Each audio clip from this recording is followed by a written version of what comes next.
विक्रम संवत 1745 की भादवा सुधी सप्तमी को बदन कंवर की कोख से अद्भुत चेहरे पर चमक वाली एक विशेष कन्या का जन्म हुआ, जिनका नाम स्वरूप कंवर रखा, जिन्हें वर्तमान में मां भटियाणी या मां जीसाजी के नाम से जाना जाता है। स्वरूप कंवर बचपन से ही दयालु और आध्यात्मिक थी। समय बिता और स्वरूप कंवर बड़ी हुई। जसोल के सरदार कल्याणमल जी की पहली पत्नी देवड़ी के कोई संतान न होने से जसोल के राजपुरोहितों ने कल्याणमल जी को जोगीदास जी की पुत्री स्वरूप कंवर से शादी करने का प्रस्ताव रखा।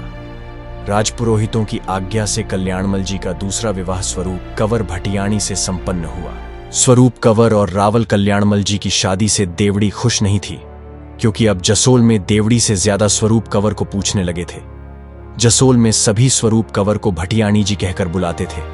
मां भटियाणी रोज पूजा पाठ और भगवान का स्मरण करती और घर के काम काज में हाथ बटाती। कुछ महीनों बाद मां भटियाणी के एक बच्चे का जन्म हुआ, जिसका नाम लाल सिंह रखा गया और पूरे जसोल में मिठाइयां बांटी गई और सभी ब्राह्मणों को भोजन करवाया। लाल सिंह के जन्म के कुछ ही दिनों बाद देवड़ी के भी बच्चे का जन्म हुआ, जिसका नाम प्रताप सिंह रखा गया। रावल कल्याणमल जी और पूरा परिवार इससे बहुत ही खुश था। यह बात एक दासी को रास नहीं आई। दासी ने एक चाल चली, देवड़ी को भड़काते हुए कहा, लाल सिंह प्रताप सिंह से बड़े हैं तो लाल सिंह ही होने वाले पदाधिकारी बनेंगे, लेकिन आप भटियाणी जी से बड़े हो तो प्रताप सिंह ही बनना चाहिए था। अगर लाल सिंह को रास्ते से हटा दिया जाए तो प्रताप सिंह पदाधिकारी बन सकते हैं। और देवड़ी के मन में लाल सिंह के प्रति द्वेष उत्पन्न किया। सावन की तीज पर मां भटियाणी और सभी सखी झूला झूलने गई और देवड़ी को लाल सिंह की देख रेख को कहा। देवड़ी को भी इसी दिन का इंतजार था। देवड़ी ने मौका देखकर लाल सिंह को दूध में जहर मिलाकर पिला दिया। दूध पीते ही लाल सिंह का शरीर नीला पड़ने लगा और लाल सिंह की मृत्यु हो गई। मां भटियाणी जी अपनी सखियों के साथ झूला झूल रही थीं और उन्हें कुछ अनहोनी होने का आभास हुआ। मां भटियाणी महल की तरफ दौड़े और देखा तो लाल बन्ना की सांसें रुक चुकी थीं और मां लाल बन्ना को गोद में लेकर रोने लगती है। मां विकराल रूप धारण कर देवड़ी और दासी को देखती है।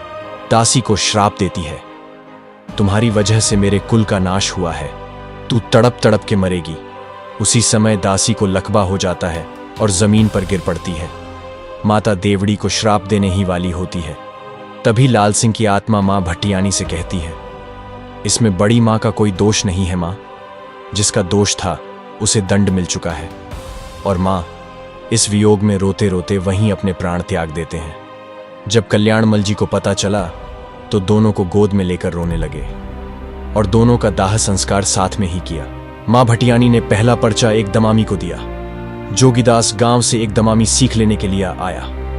दमामी जसोल पहुंचकर मंत्री से कहा, मैं जोगीदास गांव से आया हूं स्वरूप बाईसा से लाल बन्ना की सीख लेने। तब मंत्री गुस्सा हुआ और बोला, वो तो शमशान भूमि में है, वहीं जाके ले लो। दमामी बिना किसी सवाल जवाब के शमशान भूमि में चला गया। वहां देखा तो कोई दिखाई नहीं दे रहा था। तब दमामी ने मां भटियाणी जी को आवाज लगाई और मां प्रकट हुई। मां को दमामी प्रणाम करके बोला, बाईसा में तो सीख लेने आया था, महल के दरवाजे से यहीं आ गया। और मां ने अपनी पहनी हुई बाजू दमामी को दी और कहा, महल वापस जाओ और राजा का धन्यवाद करना। दमामी महल गया और राजा को धन्यवाद किया। जब राजा ने सीख की बात पूछी तो दमामी ने सारा वृतांत कह सुनाया और कहा, बाईसा दीप जला रही थी। राजा ने कहा, आपकी बाईसा तो कुछ दिन पहले ही स्वर्ग सिधार गए, तो ये कैसे संभव है? राजा ने कहा, अगर यह सत्य है तो चलो शमशान भूमि। दमामी कल्याणमल जी को शमशान भूमि ले जाता है। जब राजा ने वहां देखा तो पूरी शमशान भूमि में दीप जल रहे थे। राजा को तब भी यकीन नहीं हुआ।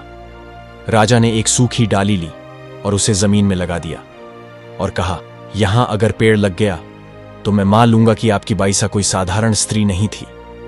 ठीक 3 दिन बाद राजा ने देखा तो वहां एक बड़ा विशाल वृक्ष खड़ा था और सभी ने वृक्ष को प्रणाम किया और राजा कल्याणमल जी ने मां भटियाणी जी का मंदिर बनवाया। वर्तमान में बालोतरा के जसोल में मां भटियाणी जी का मंदिर बना हुआ है। इसी तरह के वीडियो देखने के लिए चैनल को सब्सक्राइब करें और कमेंट में जय मां भटियाणी जरूर लिखें।